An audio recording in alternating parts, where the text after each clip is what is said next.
All right, let's talk about something that is a massive, massive headache for every single brewery owner: your distributor's revolving door. You work so hard to get that relationship going, and then, bam, your main contact is just gone. Today, we're going to build a playbook so you are never, ever caught flat-footed again. So picture this. You get that email, or maybe that awkward call. Your star rep, the one who actually got your beer, who fought for you, who knew all the key accounts, is out. It's a total gut punch, right? It feels like you're right back at square one. So what do you actually do in that moment? Before we jump into the solutions, we really have to understand the problem. Why does this feel so disruptive? What did you really just lose when that person walked out the door? And this is the heart of it. You didn't just lose a name in your phone. You lost your cheerleader inside that distributor's building. The one who was getting other reps excited to sell your beer. You lost all the trust they spent months, maybe even years, building with retailers. That relationship was a real, tangible asset for your business. And now, poof, it's gone. Now, you might be thinking this is just your bad luck. It's not. It's actually a symptom of a much bigger trend happening across the entire industry. So let's zoom out for a second and look at the forces at play, because they really do affect everything. Just look at this number. Between 1990 and 2021, the number of beer wholesalers in the U.S. dropped by almost 60%. 60! That is a staggering amount of consolidation. And here's what that means for you. You've got fewer distributors managing way more brands.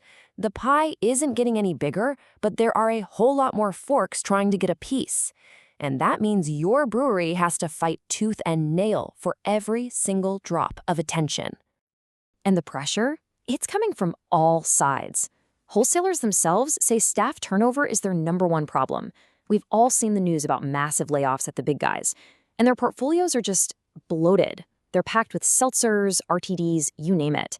And let's be honest, the big brands with the deep pockets, they're always going to get the most love. So how does this actually hit your bottom line?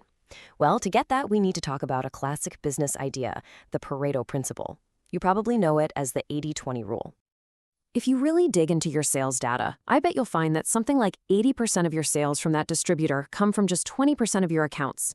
That star rep, they were the guardian of that crucial 20%.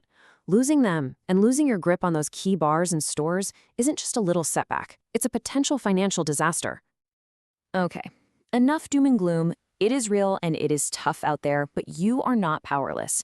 It's time to get into the solution. This is your proactive playbook for taking back control of the situation. We're going to walk through 4 key strategies here. First, deepening your contact list. Second, getting crystal clear on expectations. Third, being the right kind of squeaky wheel. And fourth, systemizing how you get new reps up to speed fast. The single biggest mistake I see breweries make is putting all their eggs in one basket. You build this amazing relationship with one brand manager or one sales rep, and that's great, but it's also a huge liability. Because when they walk out the door, your entire relationship with that distributor is suddenly at risk. So step 1 is all about building a safety net. You need to know people up and down the entire organization. The general manager for sure, the operations people who handle your inventory, the marketing team, even the drivers. They're in your accounts every single day. Every one of these relationships is another thread in your safety net. And don't just take my word for it. Michelle Forster from Blacktooth Brewing says it perfectly. You need to make these people part of your professional family.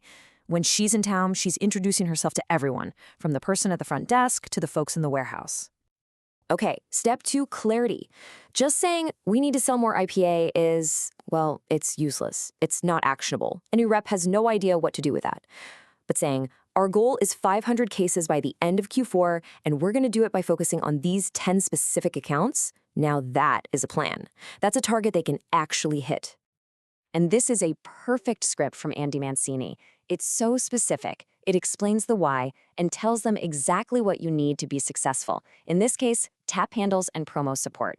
You're not just giving them a goal, you're giving them the literal marching orders to go out and achieve it. All right, step 3, be the squeaky wheel, but do it the right way. This isn't about being annoying. It's about being a helpful, present partner. Ask if you can pop into their sales meetings, host their team at your tap room for an open house, send a super simple newsletter. And my favorite, flip the script. Ask them, how can I help you sell more of my beer? It completely changes the dynamic. And finally, step 4 is just about planning for the inevitable. You know turnover is going to happen, so have a simple onboarding kit ready to go. A one-pager on your core beers, some sales tips from the last rep, a list of key accounts. This way, the new person isn't starting from absolute zero, and you don't lose all that precious momentum. Now, all these strategies in the playbook are essential, but to make them really, really powerful, you've got to back them up with data. And that brings us to our final section, how to use data to manage and honestly to master your distributor relationships. It's a classic business saying for a reason, because it's absolutely true. If you're not tracking your performance, you are flying blind. You have no way to hold your distributor accountable, and you can't set realistic goals for them or for yourself. And this is where a tool like a distribution market performance tracker becomes your secret weapon. It lets you actually see sales trends, figure out your real market penetration, create those data-backed SMART goals we just talked about, and see if your marketing is actually moving the needle on sales. And the best part is, you don't have to build this thing from scratch. The folks over at Small Brewery Finance have a great one you can download for free. Seriously, go grab it. It will completely level up your distributor conversations. So, as we wrap up here, I want to kind of reframe this whole thing. Yeah, turnover is a pain, no doubt, but it can also be an opportunity.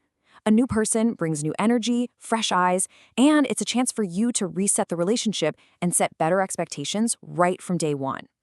So instead of dreading that next out-of-office email, try to see it as a chance. What if that new hire, the one you're about to build a brand new relationship with, turns out to be your brewery's biggest advocate yet? Be ready for them.